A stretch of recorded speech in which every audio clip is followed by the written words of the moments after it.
তো দাদা ভালো বলেছেন যে দুজন মন্ত্রী ছিল আমাদের, এই দুজন মন্ত্রী বাংলাদেশে 3টা মন্ত্রণালয় চালিয়েছিল, একটা টাকার দুর্নীতি বের করতে পারেনি কেউ, কিন্তু অন্য জায়গায় কিন্তু পেরেছে।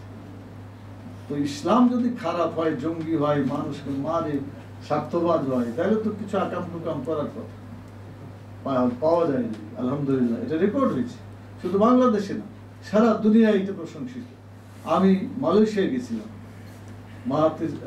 মাহাতির সাথে একবার দেখা হয়েছিল, একবার দেখা হয়েছে আমাদের বর্তমান যিনি প্রধানমন্ত্রী আনোয়ার ইব্রাহিম, উনিও প্রশংসা করলেন যে সত্যি আপনাদের দুজন লোককে তারা হত্যা করেছে নির্মম ভাবে, অন্যায় জুডিশিয়াল কিলিং করছে, কোনো বিচার করে না, আন্দাজে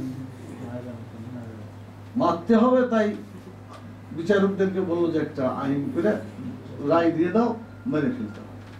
এই কাজ তারা করেছে। আমি যে কথাটা বলছিলাম যে আমাদেরকে যে সমস্ত জঙ্গি ইত্যাদি কথা বলা হয়, আমরা যদি জঙ্গি হইতাম তাহলে তো আমরা আমাদেরকে চিনতে পারতেন। আমার সাথে লেখাপড়া 3-4 জন মানে অমুসলিম ছাত্র ছিল, আমার বন্ধু ছিল, ক্লাস ফ্রেন্ড ছিল, ইংরেজিতে অনার্স মাস্টার একসাথে করেছে, সচিবালয় ছিল।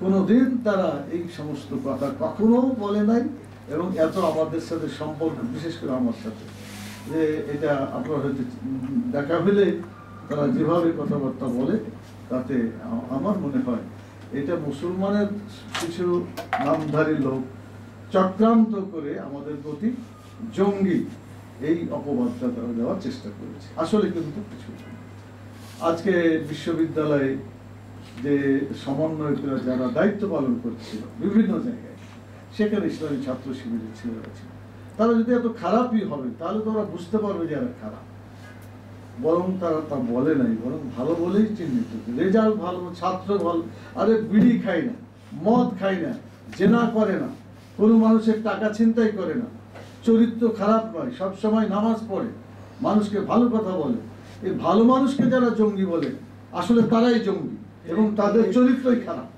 তাহলে কোথায় কেন?